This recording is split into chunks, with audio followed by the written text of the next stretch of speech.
you want to go from the actual flange right here out to the wheel bearing. What's up everybody? Today I'm gonna show you how to measure for not only a drive shaft, but also axles. So our friends over at Drive Shaft Shop make us custom drive shafts and axles for all of our builds. Every single thing that we do needs drivetrain, and these guys always come through for us. And so whenever we're doing a winter's quick change differential, specifically, that is going to need some custom axles.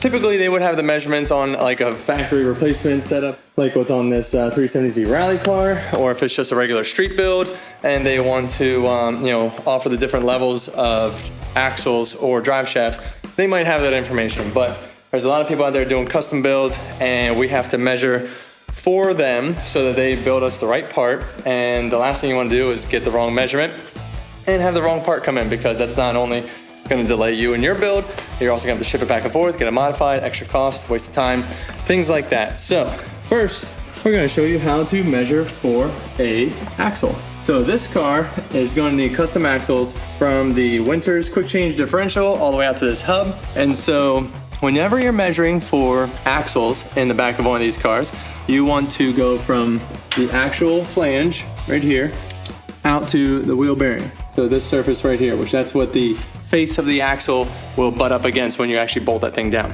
So it's best to have the car at ride height. And I know this is not at ride height, but just for the sake of showing you everything, I have it jacked up in the air so we can get underneath it and everything else. But you want it to be sitting at ride height so that your wheels are sitting nice and level. But what's nice about this setup is that there's not much droop, so it will look similar to this, a nice flat line, versus if this thing was drooped all the way down.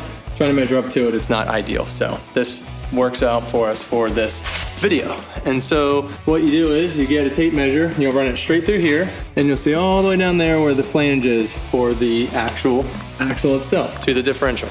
So I'm gonna grab a tape measure. So now I'm going to feed this guy through the hub, straight back to that axle flange.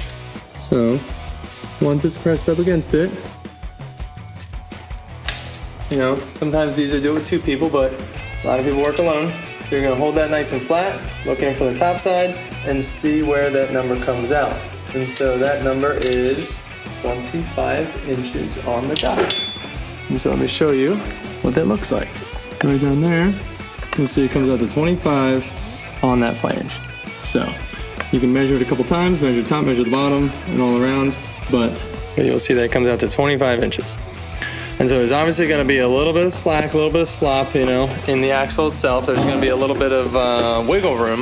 You want to get that measurement as close as possible, because they want to make sure that axle has the right amount of movement in and out, so that when you're moving through your cycle, it has the right amount of play. You don't want it to be too bound up on one side or the other for it to have proper clearance, and you're not smashing into your cages and damaging your axles.